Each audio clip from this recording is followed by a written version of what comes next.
Good morning, students. Last week we are discussed about the just different types of the exams, either computer exam, our regular board exam, right? Now today's lecture we are discuss about the basic concept of chemistry.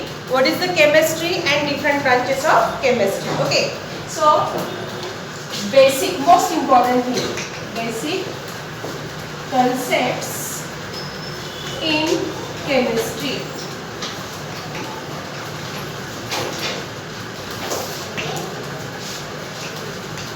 So before start the basic concept in chemistry, first of all here we see what is the mean by chemistry, definition of chemistry, different branches of chemistry, and what is the scope of different branches of chemistry, application of chemistry. Okay, so tell me the definition of chemistry first of all. What is mean by chemistry? Yes. Chemistry is the study of matter and anything that has mass and occupies the space. Okay.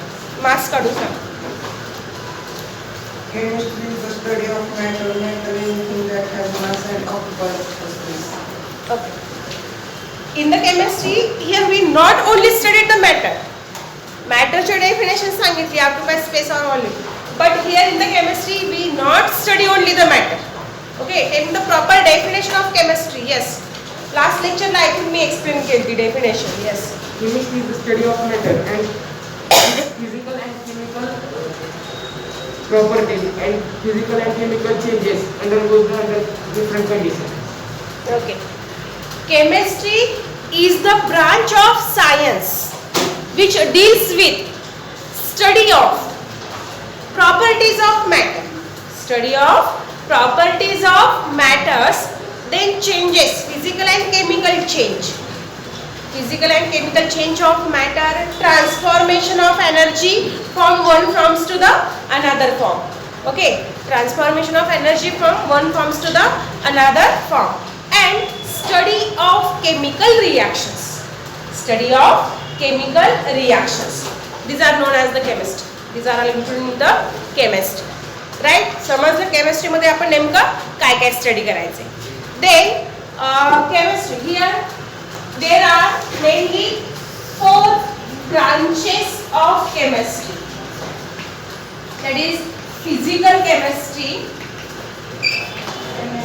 organic chemistry, inorganic and analytical chemistry. So our board syllabus or otherwise CBSE or NCERT syllabus, these are distributed overall all these 4 branches of chemistry, including these 4 branches of chemistry. तुमचा 11th आणि 12th चा जरी syllabus बघितला बोर्डचा, त्याच्यामध्ये जे काही topics आहेत हे टॉपिक्स तुमचे फिजिकल, ऑर्गॅनिक, इनऑर्गॅनिक आणि एनालिटिकल केमिस्ट्रीचे आहेत. ठीक आहे. आता आपल्याला कसं कळणार की कोणता टॉपिक हा कोणत्या केमिस्ट्रीचा आहे. So for that purpose here we see the different branches of chemistry. What is the definition of this different branches of chemistry, and in that branches here we study what is the particular study of that in the branches. Okay, so first of all physical chemistry. Physical chemistry is the branch of chemistry, not a science, right? Physical chemistry is the branch of chemistry which deals with study of properties of matter and physical and chemical changes, that means transformation of energies. These are included in the physical chemistry. म्हणजे जे काही matters आहेत, solid, liquid, gases, right, म्हणजे या मॅटरचा study, properties of this matter, right, or transformation, changes, different types of the physical or chemical change. Okay, then transformation of energies from one forms to the another form. All these are included in the physical chemistry. या सगळ्याचा study आपण कशामध्ये करतोय? Physical chemistry मध्ये. Is that clear? Okay, so this is called as the physical chemistry. Next is the most important branch of chemistry is the organic chemistry. Why? Why that is I said that this is the most important branch of chemistry, because it is our whole world. It is surrounded by chemistry. That is here we see that is we see that it is a आपण शिकलो आता. There are 3 basic needs of human beings. Okay, food, shelter and clothes. अन्न, वस्त्र, निवारा. हे आपण शिकलेलो आहेत बरोबर का, basic needs. But actually most important thing is that in all these things जे काही बेसिक नीड्स आहेत, तर ह्या basic needs without chemistry it is impossible. Without chemistry it is impossible. So our whole life it is surrounded by the chemistry. Our whole life, because आपण chemistry खातो, chemistry पितो, chemistry वापरतो, chemistry use करतो, chemistry घालतो, हे सगळं chemistry आहे बघा. बट वी नॉट नो, हे आपल्याला माहीत नाही. हे आपल्याला आज फक्त आपण केमिस्ट्रीचा जो स्टडी करायचा आहे, का करायचा, कशासाठी करायचा, कारण त्याचे ॲप्लिकेशन्स जे आहेत केमिस्ट्रीचे, हे ब्रांचेस झाल्यानंतर मी तेच करणार आहे. Applications of chemistry in the different industries. वेगवेगळ्या इंडस्ट्रीजमध्ये केमिस्ट्री कशी ॲप्लिकेबल आहे, का आपल्या जीवनामध्ये केमिस्ट्रीचा इम्पॉर्टंट रोल आहे, हेच आपल्याला आजच्या लेक्चरला basic concept that is a study करायचं. ठीक आहे. सो फूड, क्लोथ्स आणि शेल्टर घेतला. फूडमध्ये जे काही आपण here we eat different types of the foods to get the nutritions. बरोबर का. या फूड्सपासून आपल्याला काय म्हणतात ते nutritions, like carbohydrates, proteins, fats, vitamins, right. Different types of the vitamins, vitamin A, B, C, D, E, vitamin B complex, right. So all these nutrition, either carbohydrates घेतला, what is the formula, C6H12O6, that is a glucose. Carbohydrates means what, glucose. Proteins are nothing but amino acids or vitamins, different types of the vitamin. Vitamin A घ्या, vitamin B घ्या, vitamin C घ्या. Vitamin C it is present in the citrus fruits, बरोबर. So all these are the organic compound. बघा काय सांगते, all these are the organic compound. So what is the definition of organic compound? Organic compound are those compound which contain the carbon as the main element. बघा, carbon is the main element in the organic compound. Periodic table सर्वांना माहिती आहे. Chemistry शिकायची, whole chemistry is based on the periodic table, right. आता पण आपण की periodic table कोणाला माहित नाही असं आहे का तुमच्या क्लासमध्ये? नाही. 8वी पासून ऍक्च्युली आपण शिकतोय, बरोबर. So nowadays how many elements are present in the periodic table? Yes, how many elements are present? Here we studied. Yes, किती आहे?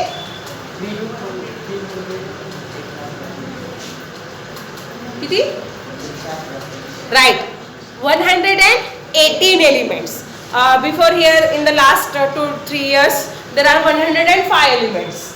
5 elements are present. Then there are some artificial elements are synthesized. New elements are identified in that periodic table. आणि आत्ताचा जर तुम्ही periodic table बघितला, आधीचा बघितला आणि आत्ताचा, पहिली जी शेवटची लास्ट सिरीज होती ती इनकम्प्लीट होती बघा. आणि आता जर तुम्ही बघितलं विथ नेम, त्यांचं विथ नेम, कारण प्रॉपर ते एलिमेंट्स डिटेक्शन झालेले आहेत. आणि आता जर बघितले आपण मेंडेलियव्ह पिरियडिक टेबलमध्ये, म्हणजे मॉडर्न पिरियडिक टेबल, राईट, त्याच्यामध्ये 118 किती एलिमेंट्स आहेत? 118 एलिमेंट्स आहेत, बरोबर का. All these are include in the S block, P block, D block, F block, we know that. Okay. So here out of 118 elements, 118 element पैकी periodic table मधला carbon हा element having atomic number 6, mass number 12. Carbon having the atomic number 6 and mass number 12. So carbon is the most important element which are present in the organic compound.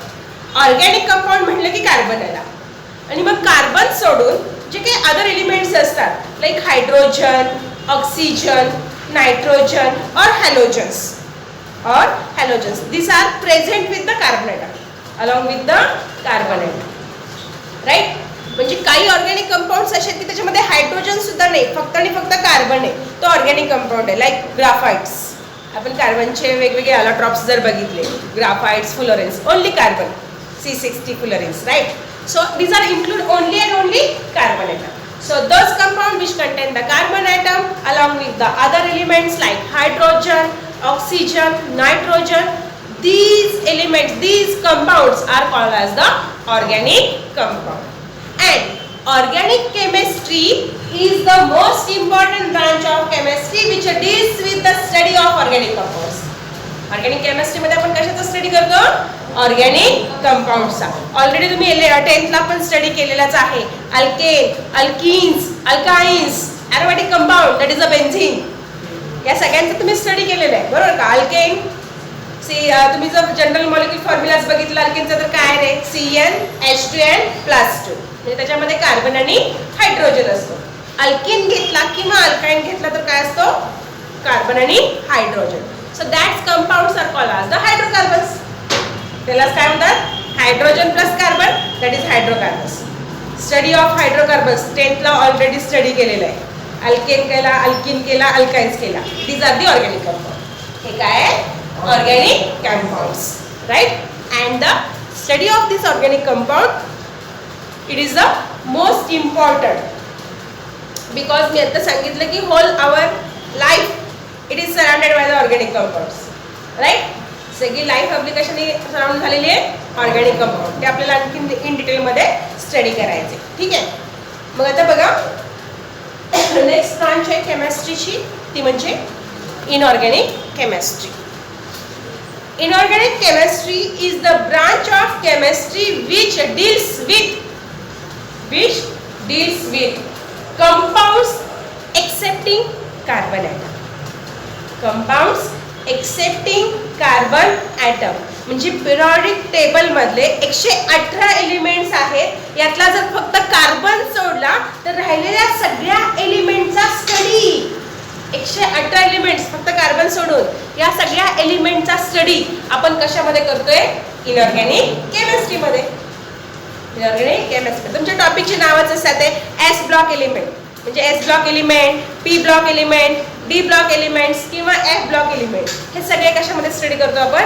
Inorganic केमिस्ट्रीमध्ये. इथे लक्षात. Okay. So inorganic chemistry is the branch of chemistry which deals with the study of compounds accepting carbon atom म्हणजे organic compound सोडून carbon सोडून राहिलेल्या सगळ्या कंपाऊंडचा study आपण कशामध्ये करतोय? इनऑर्गॅनिक केमिस्ट्रीमध्ये. समजते? लक्षात येते? Physical, organic, inorganic. ओके. नाव next branch of chemistry is the analytical chemistry. तुमच्या टॉपिक्समध्ये पण अनालिटिकल केमिस्ट्रीचे सेकंड थर्ड टॉपिक हा अनालिटिकल केमिस्ट्रीचाच आहे. Introduction to the analytical chemistry हेडिंगच आहे, right? What is the analytical chemistry? Analytical chemistry is the branch of chemistry which deals with study of identification, separation, qualitative and quantitative determination of the compounds. म्हणजे actually analytical chemistry म्हणजे instrumental. काय आले? Instrumental techniques आपल्या केमिस्ट्रीमध्ये आयडेंटिफिकेशनसाठी, डिटेक्शनसाठी. म्हणजे आता समजा बघा किती साधी गोष्ट आहे की तुम्ही रस्त्याने चालले, तुम्हाला एखादा काहीतरी सापडली गोष्ट. मग आता हे एखादा सबस्टन्स सापडला, ठीक आहे? तो काय आहे, त्याच्यामध्ये काय काय एलिमेंट्स आहेत हे तुम्हाला डिटेक्शन करायचं आहे. मग लॅबमध्ये वेगवेगळ्या टेस्ट करणार, तुम्ही आयडेंटिफिकेशन करणार किंवा इन्स्ट्रुमेंटेशन. वेगवेगळ्या इन्स्ट्रुमेंटल टेक्निक्स आहेत जसं की स्पेक्ट्रोस्कोपी टेक्निक म्हणून येते. स्पेक्ट्रोस्कोपीमध्ये पण वेगवेगळ्या स्पेक्ट्रोस्कोपी टेक्निक्स आहेत.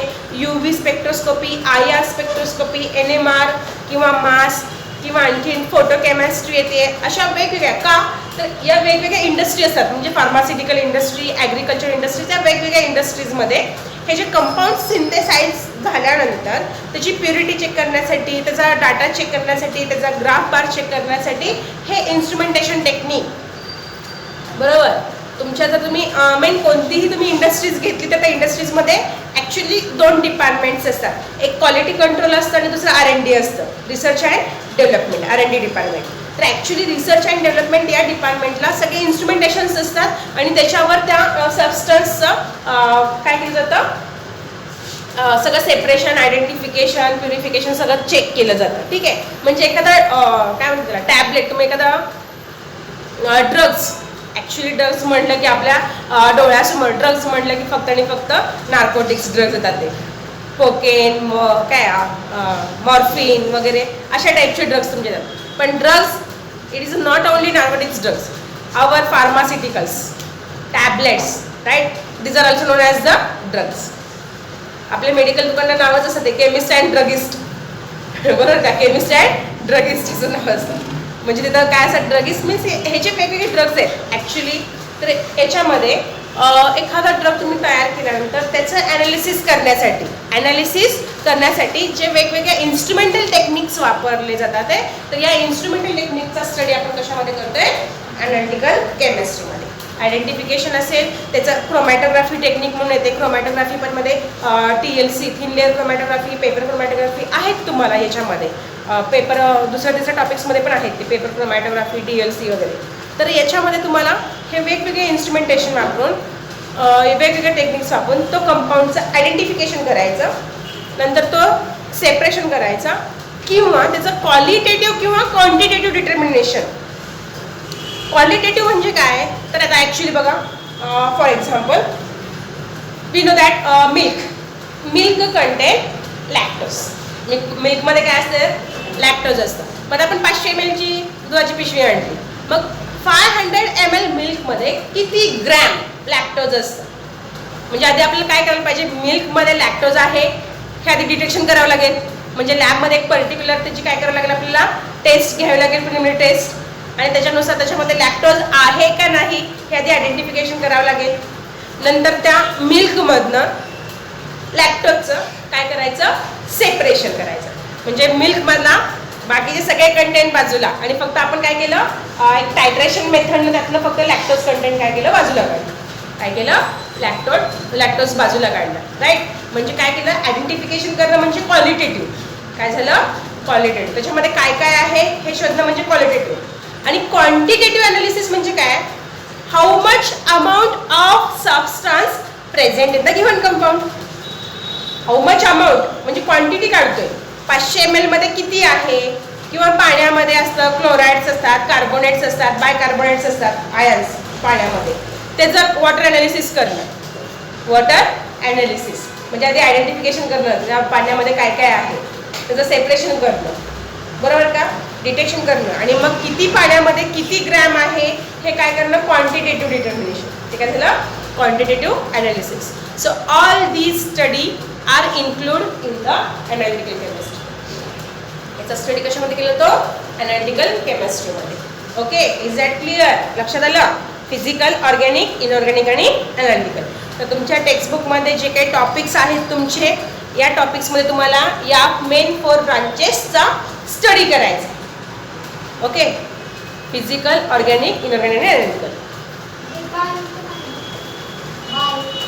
येस.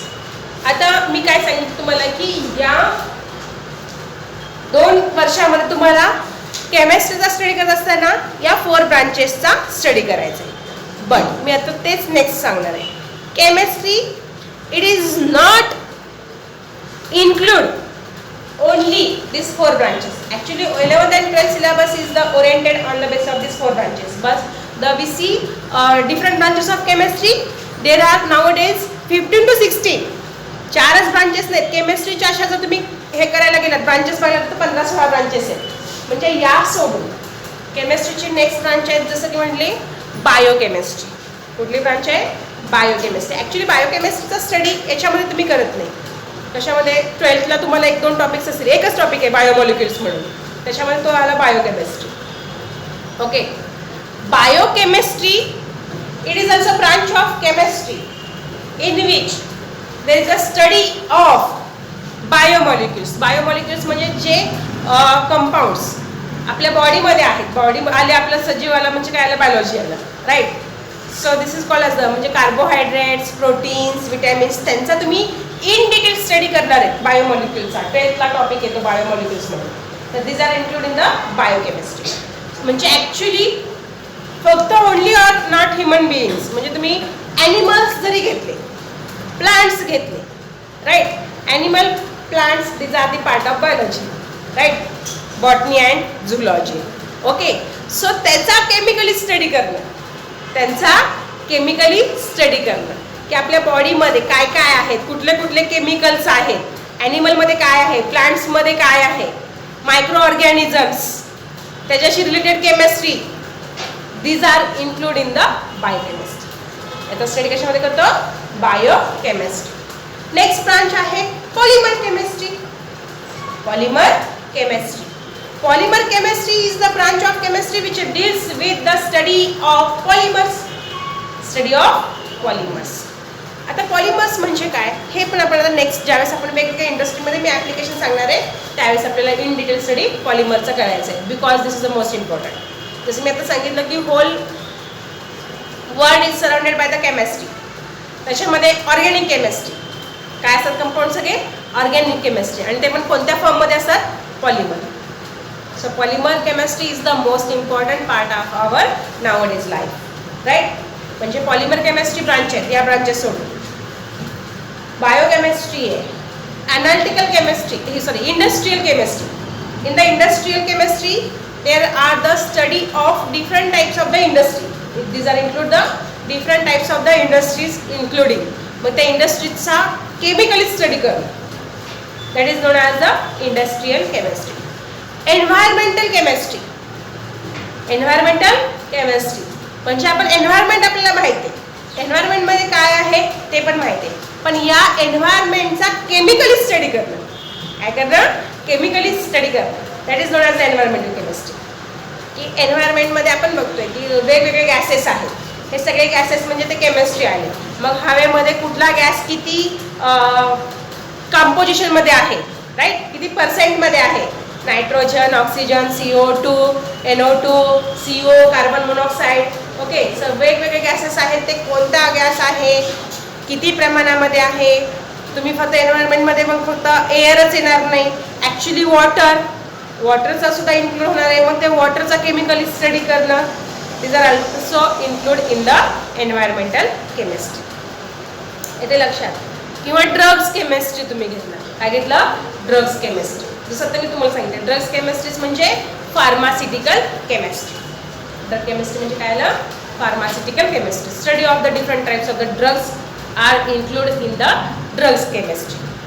ॲक्च्युली तुम्ही आता 11-12 झाला, 12वी पासआउट झाल्यानंतर काही जण तुमच्यातले सपोज BScला ॲडमिशन घेतील, बरोबर का?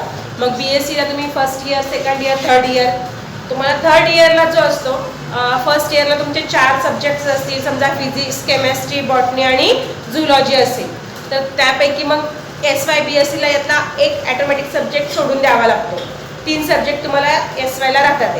मग तुम्ही समजा फिजिक्स, केमिस्ट्री आणि बॉटनी, झुलॉजीमध्ये फक्त झुलॉजी ठेवला.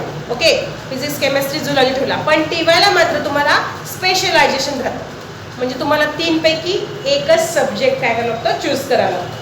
मग समजा BSc केमिस्ट्रीमधनं कोण करेल, कोण BSc फिजिक्स करेल, कोण BSc झुलॉजी करेल.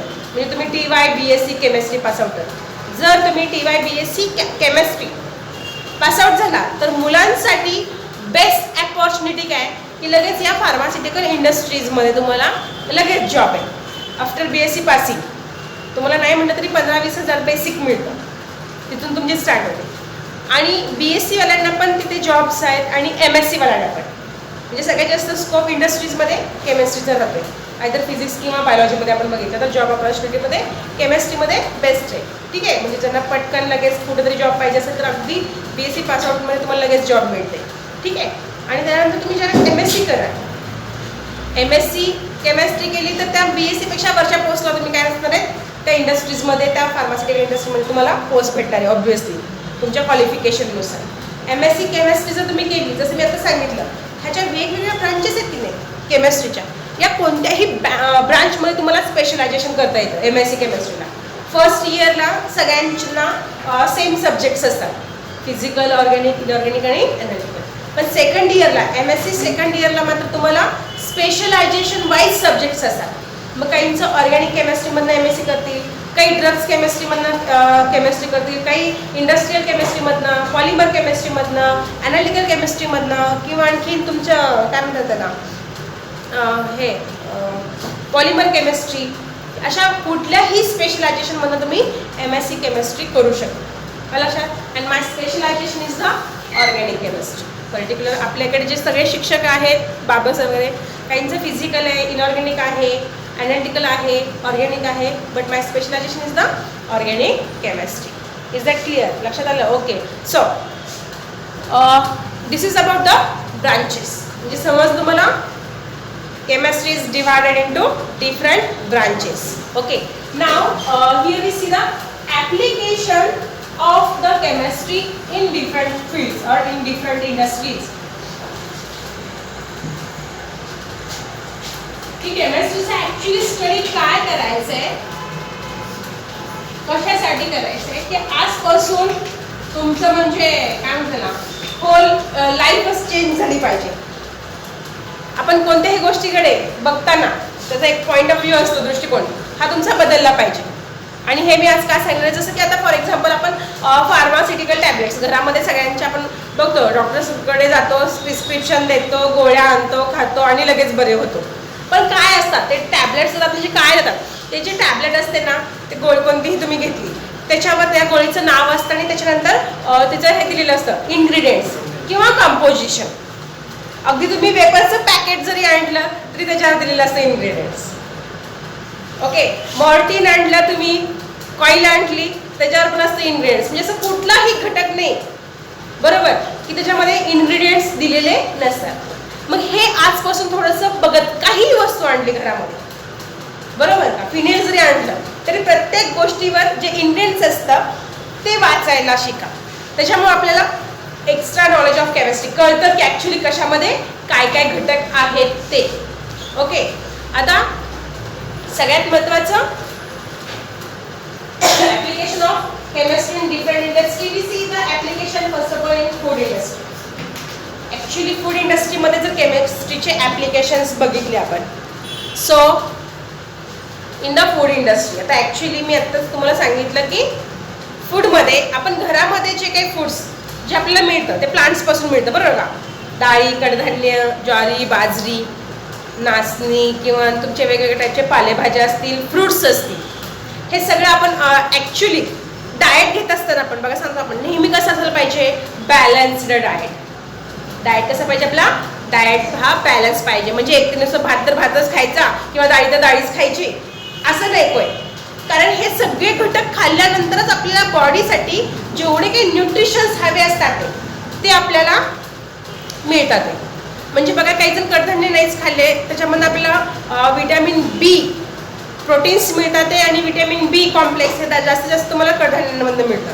म्हणजे जर तुम्ही पालक घेतला स्पिनॅच त्याच्यामधनं विटॅमिन ए जास्त मिळतं, किंवा कॅरेट घेतला त्यातनं विटॅमिन ए मिळतं. ठीक आहे, तुम्ही जर सिट्रस फ्रूट्स घेतले, लिंबू, ऑरेंज किंवा संत्री, पायनॅपल वगैरे, त्यातनं विटॅमिन सी जास्त प्रमाणात मिळतं बरोबर. आणि हे जे आपण डेली चपाती भाजी वगैरे घेतो त्याच्यामधनं आपल्याला कार्बोहायड्रेट्स मिळतात. काय मिळतं ते, कार्बोहायड्रेट्स. ऑइल जे जातं बॉडीमध्ये त्यातनं फॅट्स मिळतात ते. ओके, म्हणजे हे जे आपण वेगवेगळ्याचं आपलं बॅलन्स डाएट पाहिजे, त्यातनं आपल्याला वेगवेगळे न्यूट्रिशन्स मिळतात. ते ऑल दीज न्यूट्रिशन्स म्हणजे जर carbohydrates, proteins, vitamins, then amino acids. Proteins म्हणजेच काय रे, amino acids. All these are the organic compounds. आता ॲक्च्युली ॲप्लिकेशन ऑफ केमिस्ट्री म्हणण्यापेक्षा application of organic chemistry in different industries असं म्हटलं तर काही हरकत नाही. तर हे जे सगळे कंपाऊंड्स आहेत हे कसे आहेत, ऑर्गॅनिक कंपाऊंड्स आहेत. So actually we see the application of organic chemistry in the different industries, in the different fields. Okay, आता फूड केमिस्ट्रीमध्ये आता हे झालं एवढंच नाही तर बघा, आपण मार्केटमध्ये गेलो, तुम्ही बाजारमध्ये गेलात, तिथं तुम्ही वेगवेगळे फूड इन्ग्रेडियंट्स विकत घेताय. म्हणजे तुमचा टोमॅटोचा सॉस असेल बरोबर, किंवा आणखी तुमचे वेपर्स असेल, किंवा आणखी वेगवेगळे हे स्नॅक्स मटेरियल येतात जे तुम्ही विकत आणता बरोबर का. आता बघा एक गोष्ट विचारत घ्या की आपण घरामध्ये बटाटा चिरला की लगेच तुम्ही जर त्याच्यामध्ये पाणी नाही टाकलं तो काळा पडतो बरोबर. पण वेपर्स जे असतात तुम्ही किती ते 6-6 महिने त्याची व्हॅलिडिटी असेल एक्सपायरी डेट, तरी पण तुम्ही ज्यावेळेस मार्केटमधनं आणता वेपर्सचा पुडा ओपन करताय, हवा जास्त असते, 5-6 वेपर्स असतात बरोबर का. पण ते वेपर्स कसे असतात, ते व्हाईट असतात बरोबर का. ते काळे पडतात का रे, नाहीत पडत. का नाहीत पडत, okay. But at the time of preparation, ज्यावेळेस फूड इंडस्ट्रीमध्ये अशा टाईपचे जे स्नॅक्स तयार केले जातात ते त्यावेळेस there are the some preservatives and some antioxidants are used in that food industry. Antioxidant म्हणजे त्याचं काय होतं, ऑक्सिडेशन होऊनच तो काय होतं, काळा पडतो, वेपर्स, बरोबर. मग त्याचं ऑक्सिडेशन होणे,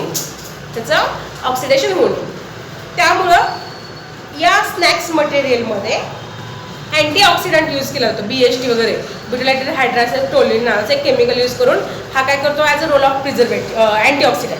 आणि तो काय करतो मग कोणत्याही ह्या स्नॅक्स मटेरियलचं ऑक्सिडेशन होण्यापासून प्रिझर्वेशन करतो, म्हणजे बॅन करतो, रोस्टिंग करतो. ठीक आहे. त्यानंतर आता बघा आपण पिकल्स घेतली, लोणची. ठीक आहे. तर घरामध्ये जरी आपण बघतो लोणचं घातलं तरी पण शक्यतो बुरा येतो, खराब होतं ते. पण आपण जे रेडीमेड लोणची आणली तर ते एक वर्ष जरी तिथं आपण बाजारामध्ये गेलो त्याचं म्हणजे काय म्हणतात त्याला, थोडासा स्मेल चेंज होतो पण ते खराब होत नाही, त्याला बुरा आलेला नसतो, बरोबर. So Y, because for the preservation purpose for the long time here some preservatives are used and like here we use the vinegar. Pickles मध्ये काय वापरलं जातं, vinegar. What is the vinegar? Yes, 30% acetic acid, but when it is used in the 30% form, so 30% acetic acid is called as the vinegar. vinegarची bottle मिळते, मग ते तुम्हाला ज्यावेळेस लोणच्यामध्ये अशा टाईपची व्हिनेगर यूज करून जर लोणचे बनवले तर ते खराब होत नाही. This are remains after long times, it is not get rubs. इथे लक्षात. So vinegar is also used in the different types of the Chinese फूडमध्ये पण, मंचुरियन असेल, न्यूडल्स असेल, याच्यामध्ये पास्तामध्ये हे व्हिनेगर यूज केलं जातं. आलं लक्षात. ठीक आहे. म्हणजे बघा acetic acid it is the organic compound. What is the formula of acetic acid? CH3COOH. CH3COOH, right? So here it is also organic compound. म्हणजे फूड इंडस्ट्रीमध्ये for the preservation purpose, for the antioxidant purpose जे वेगवेगळे chemical substance तिथं use केले जातात ते these are the organic compound. हे काय ऑर्गॅनिक कंपाऊंड्स आहे. एवढंच नाही, मला सांगा सगळ्यांना आईस्क्रीम आवडत नाही असं कोण आहे का? राईट, सगळ्यांना आवडतं. वेगवेगळे फ्लेवर सारखे, व्हॅनिला, पिस्ता, राईट, स्ट्रॉबेरी. मग व्हॅनिलाचे फ्लेवर आपल्याला माहिती आहे, मार्केटमध्ये व्हॅनिला इसेन्स नावाची एक बॉटल मिळते बाजारमध्ये पण किंवा बाहेर मार्केटमध्ये पण. आता हे व्हॅनिला इसेन्सनं काय होतं, मग तुम्ही कुठल्याही याला व्हॅनिला फ्लेवर येतो. मग ते व्हॅनिलामध्ये काय असतं, व्हॅनिला कंटेन व्हॅनिलिन. त्या व्हॅनिलामध्ये काय असतं, व्हॅनिलिन असतं. आता व्हॅनिलिनचं स्ट्रक्चर तुम्ही बघितलं तर NOCH3. So this is the vanillin. मग हा काय रे, ऑर्गॅनिक कंपाऊंड. बेन्झिन रिंग आहे, कार्बन आहे, हायड्रोजन आहे, म्हणजे हा काय ऑर्गॅनिक कंपाऊंड. खातोय एवढ्या आवडीने पण काय खातोय हे माहित नाही. पिस्ता जर घेतला, पिस्ता flavour it is due to the acetophenol. हा कशामुळे येतोय, acetophenol. That is C+O and CH. This compound is called as the acetophenol. म्हणजे ते पिस्तामध्ये हे घटक असतं आणि त्यामुळे पिस्ता फ्लेवर येतो. आणि हा जो कंपाऊंड आपण बघितलं स्ट्रक्चर, हा काय रे, ऑर्गॅनिक कंपाऊंड आहे. हा काय organic compound, right. So organic chemistry it is applicable in various method in the food industry. Food इंडस्ट्रीमध्ये वेगवेगळ्या प्रकारे काय केलं जातं, ऑर्गॅनिक केमिस्ट्रीचा इन्क्लूड आहे. येतं लक्षात.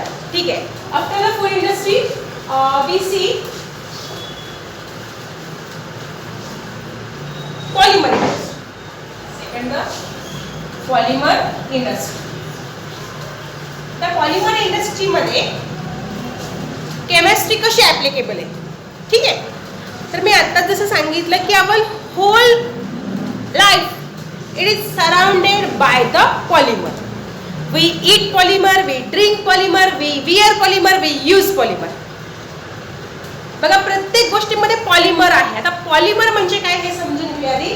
पॉलिमर नावातच त्याचा मिनिंग आहे बघा. पॉलिमर मीन्स मेनी आणि मर म्हणजे मॉलिक्यूल. मर म्हणजे मरण आहे की नाही. So mer means molecule, right. So polymer means many molecule. The compound which contain the many molecule. Compound which contain the many molecule. And this many molecule, it is obtained from the monomer. It is obtained from the monomer. Monomer single. मर म्हणजे molecule. Single molecule. Monomer म्हणजे काय झाला? Single molecule. माझा एक example आपण घेऊया, मग तुम्हाला सगळे पॉलिमर समजेल. आता आपण हे बघतोय पॉलिथिनच्या बॅग्स, कॅरी बॅग बॅन केले. पिशवी सापडली की 5000 दंड. का बॅन केली, कशासाठी बॅन केली, याचा कधी विचार केला का तुम्ही? प्लास्टिकच्या पिशव्या, बरोबर का? आपण म्हणतो ना पॉलिथिनची बॅग आहे, पॉलिथिन. ऍक्च्युली म्हणत असं आपण काय म्हणतो? पॉलिथिन म्हणतो, बरोबर का? आता हे जर तुम्ही पॉलिथिन बघितलं, polythene it is the one of the type of the polymer. हे काय? पॉलिमर मटेरियल आहे. This polymer it is obtain from the ethene. Polyethene, polythene म्हणतो आपण, पण ऍक्च्युअली नाव काय? पॉलिइथिन. म्हणजे त्यातला जो स्टार्टिंग कंपाऊंड आहे हा काय आहे? Ethene. Right? We know the structure of ethene. 10th ला शिकतोस. इथिन म्हणजे काय? अल्कीन. इथिन हा काय? अल्कीन. आठवते का बघा इथिनचं structure? CH2 double bond CH2. It is the which family? Which hydrocarbon? Alkene. Right? And this ethene molecule. This ethene molecule. आता हा एक सिंगल मॉलिक्यूल घेतला. सिंगल मॉलिक्यूल म्हणजे हा काय झाला रे? मोनोमर. हा काय झाला? Monomer. But actually polymer it is the definition of polymer large किंवा high molecular weight compound which is obtained from monomer is called as polymer. Is known as polymer. की असा compound large molecular weight compound की ज्याच्यामध्ये काय असणार आहे?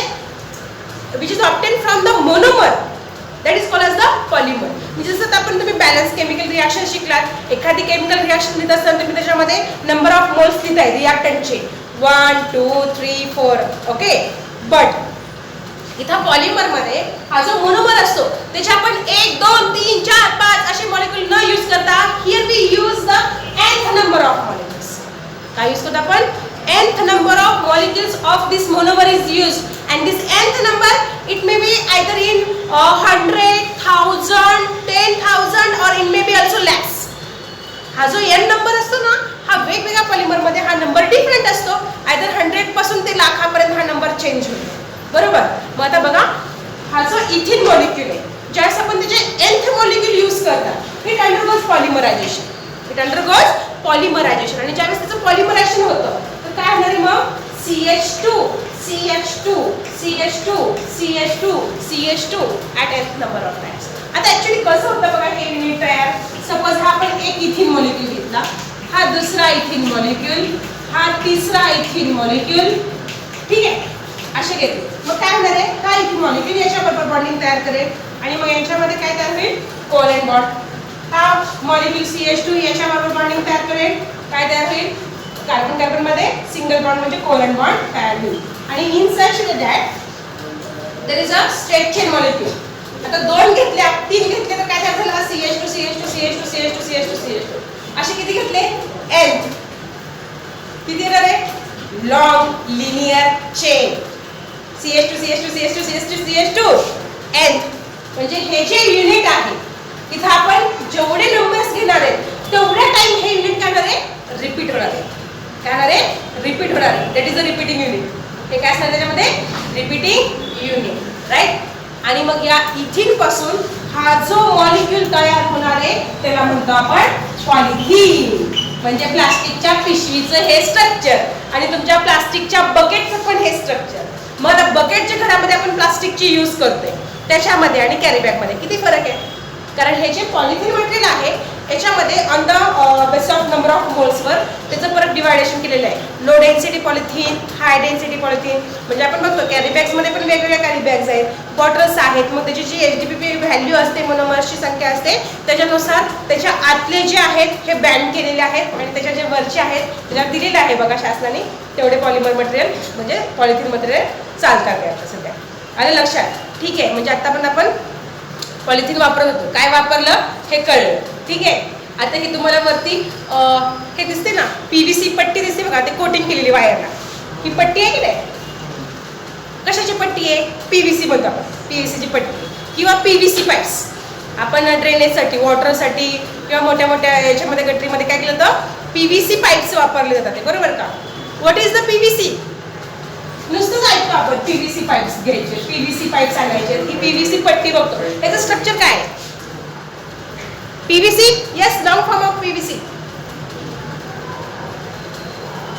पॉलीव्हिनिल chloride. PVC म्हणजे काय रे? नळाच्या पाईपाचं स्ट्रक्चर. PVC, पॉलीव्हिनिल क्लोराइड, बरोबर का? सो दिस पॉलीव्हिनिल क्लोराइड, मग आता हे कशापासून मिळणार आहे आपल्याला? पॉलीव्हिनिल क्लोराइड कशापासून मिळणार? स्टार्टिंग मटेरियल पॉलीव्हिनिल क्लोराइड कशापासून मिळेल? Vinyl chloride. पॉलिमर म्हटलं की तो पॉली शब्द आला, राईट? पॉली सोडून मग काय राहिला? Vinyl chloride. So this पॉलीव्हिनिल chloride म्हणजे PVC हे कशापासून मिळणार आहे? व्हिनिल क्लोराइड पासून. स्ट्रक्चरच माहित नाही आपल्याला व्हिनिल क्लोराइड काय आहे. व्हिनिल क्लोराइड व्हेरी सिंपल, हे बघा झाला vinyl chloride. That is chloroethene. Ethene मधला एक हायड्रोजन जर क्लोरीनने रिप्लेस केला तर chloroethene. Chloroethene is the IUPAC name. आणि हा जो ग्रुप आहे की नाही CH2 डबल बॉन्ड CH, या ग्रुपला व्हिनिल ग्रुप म्हणतात. काय म्हणतात ते? Vinyl group, right? सो दिस व्हिनिल आणि तो क्लोरीन आहे म्हणून हा राहिला व्हिनिल क्लोराइड. जर ब्रोमीन असला तर ब्रोमाइड, CN असला तर cyanide. So this called the vinyl group. ठीक आहे. मग हा व्हिनिल क्लोराइड आहे, बरोबर? काय आहे म्हणून आता व्हिनिल क्लोराइड. ज्यावेळेस आपण त्याचे nth number of molecules use करणार, ज्यावेळेस या मटेरियलचं पॉलिमरायझेशन होणार, त्यावेळेस याच्यापासून जे PVC तयार होईल पॉलीव्हिनिल क्लोराइड, त्याच्यामध्ये रिपीटिंग युनिट काय असणार आहे? CH2CH CH2CH CH2CH CH2CH At how many times? nth number of times. म्हणजे ह्या पट्टीचं हे स्ट्रक्चर कळलं? केमिस्ट्री सगळीकडे आहे, तेच शिकतोय आपण.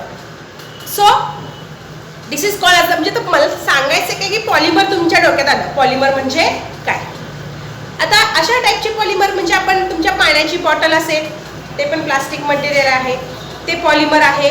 घरामधले बकेट असतील, मग्स असतील, कुठलेही प्लास्टिक मटेरियल आहे, हे पॉलिमर आहे. एवढंच नाही तर तुम्ही जे अंगावरती आता क्लोज कपडे विअर केलेले आहेत हे सुद्धा पॉलिमर आहे.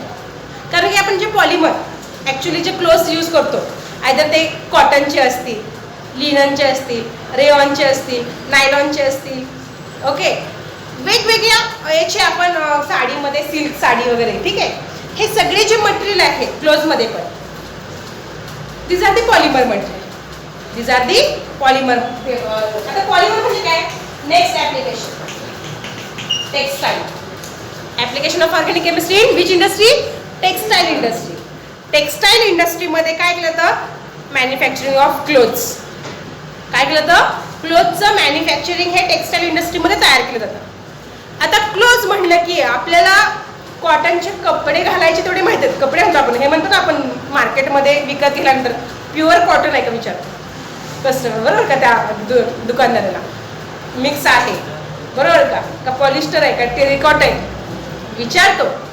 ह्याचं मिनिंग माहिती आहे का आपल्याला? काय ॲक्च्युली जर आपण प्युअर कॉटन घेतला, so pure cotton it is made from the cotton. आता कॉटन म्हणजे काय रे? कापूस, माहिती ना आपल्याला, कापसाचं झाड माहिती आहे.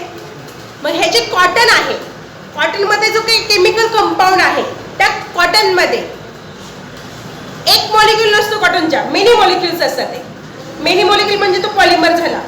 जसं की आपण एक ग्लास पाणी घेतोय, पाणी दे रे मला प्यायला, एक ग्लास पाणी आला, दिलं पाणी पिलं, मला एक H2 मॉलिक्यूल ते म्हणतो का आपण? त्या एका ग्लास पाण्यामध्ये किती H2O मॉलिक्युल्स असतात कधी बघितलेत का? It contains the many molecule. बरोबर का? म्हणजे आपल्याला माहिती actually this is the matter. हा काय मॅटर आहे. हा मॅटर कसा तयार होतो? Matter it is made from the many molecules. Molecule is made from the one single molecule is made from the atoms. जसं जर तुम्ही H2O घेतला, water, when 2 hydrogen 1 oxygen combined it forms 1 H2 molecule.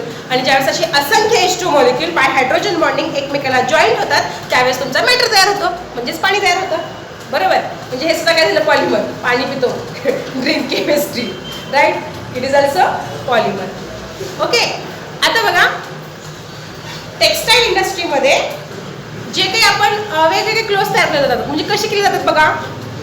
Actually जे cotton असतं, कापूस, त्या कापसापासून first of all it is converted into thread. कापसापासून काय तयार केलं होतं रे? थ्रेड तयार केलं होतं, म्हणजे दोरा. घरामध्ये आपण वात जरी वळली तरी पण बघा एकदम पातळ वातळ अशी एकदम ती दोऱ्यासारखी बनते. मग आधी ह्या कॉटनपासून थ्रेड तयार केला जातो. मग कॉटनपासून थ्रेड मिळवला, हा कशा कलरचा असणार आहे? व्हाईट. आपण कॉटनचे क्लोथ्स घालतो, फक्त व्हाईट घालतो का? कलरफुल. कुठून येतो colour? For that colouring purpose कुठल्याही, म्हणजे आपण जे आता मी तुम्हाला सांगितलं की जसं की PVC मटेरियल हे व्हाईट आहे, पण आपण जे घरामध्ये वेगवेगळे जे मटेरियल जरी यूज करतो प्लास्टिकचे, हे कलरफुल असतात. मग, बकेट्स किंवा आणखी कुठेही किती छान छान असे आपल्या घरामध्ये प्लास्टिक मटेरियल ते कलरफुल असतात. हे कलर कुठून येतो? This colour it is obtain from the dyes material. Dye नावाचं केमिकल कंपाऊंड आहे, dyes. Dyes are the highly colour compound. म्हणजे कोणत्याही कंपाऊंडला कलर करण्यासाठी, अगदी केसाला सुद्धा कलर करण्यासाठी डाय वापरतो आपण. Hair dye, indigo, Godrej. बरोबर का? म्हणजे हे जे डायज असतात, या डायजमुळं आझो डाय वगैरे परमनंटली काय होतं? Colour compound. परमनंटली काय येतो? कलर येतो. मग काय केलं जातं? ॲक्च्युली हे थ्रेड्स तयार केले जातात. ते अधिक कॉटन इंडस्ट्रीमध्ये थ्रेडपासून काय केलं जातं? क्लोथ तयार केलं जातं, कापड तयार केलं जातं. मशिनरीजमध्ये तुम्ही बघितलं असेल, TV मध्ये, फिल्ममध्ये वगैरे कसं तयार केलं जातं ते. आणि मग ते जे व्हाईट कलरचं कॉटन असतं याला डाईज वापरून कलर करायचं. काय करायचं? ते कलरफुल बनवायचं. आणि मग त्या कलर कंपाऊंडवर पाहिजे तसं मग आपल्याला प्रिंटेड वगैरे काही डिझाईन असतील साडीच्या नुसार, शर्ट्सनुसार, त्याच्यावरती काय केलं जातं? त्या कपड्यावरती डिझाईन केलं जातं. आलं लक्षात? म्हणजे अशा पद्धतीने काय केलं जातं? इकडे टेक्सटाईल इंडस्ट्रीमध्ये वेगवेगळ्या टाईपचे क्लोथ्स तयार करतात. मग हे जे कॉटन आहे, लिनन आहे, रेऑन आहे, सिल्क आहे, हे सगळे काय आहेत? Polymer material. हे सगळे काय आहेत? Polymer material. आणि कुठले जर तुम्ही बघितलं, घरी गेलात, गुगलवर सर्च केलं, स्ट्रक्चर ऑफ कॉटन, कॉटनचं जे स्ट्रक्चर मिळेल तुम्हाला दिसेल, बेन्झिन वॉटर, काय काय काय दिसेल. Organic compound. हे काय आहे? Organic compound. येते लक्षात? कार्बोहायड्रेट्सचं टाका, अगदी व्हिटॅमिन सीचं स्ट्रक्चर टाका, व्हिटॅमिन एचं टाका, सगळीकडे काय आहे? Organic chemistry. कार्बन हा असणारच आहे. समजलं? So this is the application of chemistry in different industry, like food असेल, पॉलिमर असेल, टेक्सटाईल असेल. आणखीन एक 4-5 इंडस्ट्रीज राहिलेत, ते आपण नेक्स्ट लेक्चरला बघूया आणि मग आपला ॲक्च्युली सिलेबस स्टार्ट करूया. Okay, thank you.